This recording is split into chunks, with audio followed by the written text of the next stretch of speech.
દેદાસણમાં રેતી ભરેલ વાહન અંગે ફરિયાદ કરતા ખનન કરતા લોકો દ્વારા ખેડૂત ઉપર હુમલો, 4 સામે ગુનો નોંધાયો। ખેરાલુ તાલુકાના દેદાસણ ગામે રેતી ભરેલ વાહન અંગે ખાણ ખનીજ વિભાગની માહિતી આપતા ખેડૂત ઉપર હુમલો કરવામાં આવ્યાની ફરિયાદ નોંધાઈ છે। આ બનાવમાં 4 ઇસમો સામે ખેરાલુ પોલીસ સ્ટેશનમાં ગુનો નોંધાયો છે।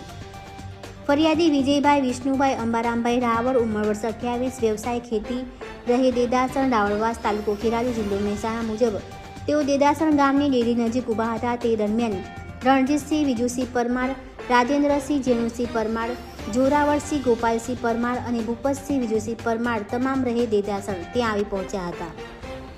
આરોપીઓએ ફરિયાદીને તું અમારી રેતી ભરેલી ગાડીઓની માહિતી ખાણ ખનીજ વિભાગને કેમ આપે છે એવું કહીને ગાળો બોલી હતી।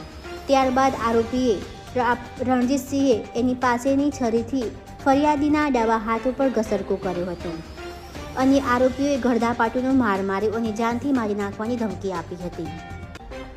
આ હુમલામાં આરોપીઓએ એકબીજાને મદદગારી કરી હોવાનું ફરિયાદમાં જણાવાયું છે। તે ઉપરાંત જિલ્લા મેજિસ્ટ્રેટના જાહેરનામાનો ભંગ થયાનું પણ નોંધાયું છે।